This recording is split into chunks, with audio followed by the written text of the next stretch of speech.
अवैध गर्भपाताचे रॅकेट उद्ध्वस्त, शेतातील गोठ्यात सुरू होता गोरखधंदा, 2 जण ताब्यात, 6 जणांवर गुन्हा दाखल. जालना जिल्ह्यातील भोकरदन तालुक्याच्या नांजावाडी गावातील शिवारात एका शेतातील शेळीच्या गोठ्यात सुरू असलेले गर्भपाताचे रॅकेट आरोग्य विभाग आणि स्थानिक गुन्हे शाखेने उद्ध्वस्त केले. बुधवारी रात्री उशिरा ही कारवाई करण्यात आली. या प्रकरणी गुरुवार दिनांक 27 नोव्हेंबर 2025 रोजी मध्यरात्री 1 ते 2 वाजेपर्यंत ही कारवाई सुरू होती. मानवता विरोधी आणि कायद्याला छेद देणाऱ्या अवैध गर्भपाताच्या घटनांनी भोकरदन तालुका पुन्हा हादरलाय. चक्क शेळीच्या गोठ्यात गर्भपाताचा गोरखधंदा सुरू असल्याची माहिती आरोग्य विभाग आणि स्थानिक गुन्हे शाखेच्या कारवाईतून पुढे आली आहे. गेल्या काही महिन्यांपूर्वीच याच शहरातील अवैध सोनोग्राफी आणि गर्भपात केंद्रावर झालेल्या कारवाईनंतर बुधवारी सायंकाळी नांजावाडी येथे पुन्हा एक अवैध गर्भपाताचा धक्कादायक प्रकार उघड झाला.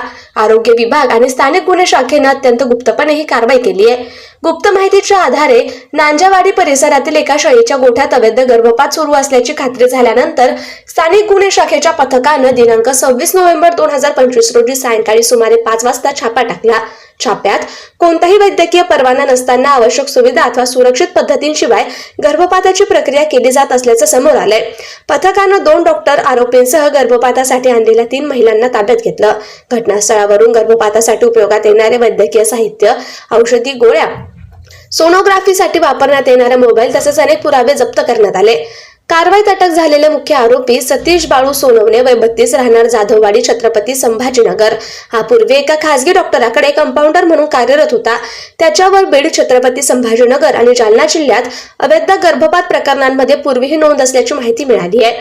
दुसरा आरोपी केशव हरिभाऊ गावंडे, वय 49, व्यवसाय पॅथॉलॉजिस्ट, राहणार सराफा गल्ली, भोकरदन, हा मागील 3 महिन्यापासून आरोग्य विभाग आणि गुन्हे शाखेच्या पाळतीवर होता. या ठिकाणी गर्भलिंग निदान करून गर्भपात केला जात होता. याबाबत आरोपींकडून कसून चौकशी केली जात होती. या रॅकेटचा विस्तार किती मोठा आहे आणि आणखीन किती जण यामध्ये सामील आहे याचा तपास सुरू आहे. या तालुक्यात यापूर्वी गर्भपात करणाऱ्या डॉक्टरांवर कारवाई करण्यात आली होती. ती कारवाई देखील याच पथकानं केली होती.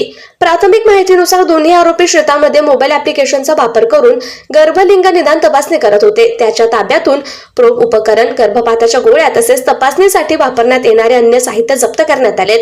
संबंधित आरोपी विरुद्ध भोकरदन वैद्यकीय अधीक्षक यांनी तात्काळ फिर्याद दाखल केल्याचं प्रशासनाकडून सांगण्यात आलं.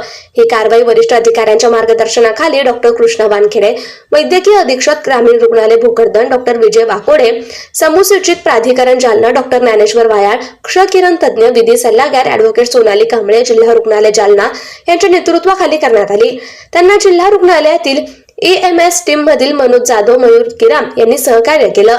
त्याचबरोबर स्थानिक गुन्हे शाखेचे पोलीस निरीक्षक पंकज जाधव यांच्या मार्गदर्शनाखाली सहाय्यक पोलीस निरीक्षक योगेश उबाळे, सचिन खामगळ, पोलीस उपनिरीक्षक राजेंद्र बाग, पोलीस हवालदार विजय डिक्कर, रमेश राठोड, प्रशांत लोखंडे, इर्शाद पटेल, सतीश श्रीवास, दीपक घुगे तसेच पोलीस शिपाई रमेश काळे, सोपान क्षीरसागर, महिला पोलीस शिपाई गोदावरी सरोदे, सत्यभामा उबाळे यांनी ही कारवाई यशस्वी केली आहे.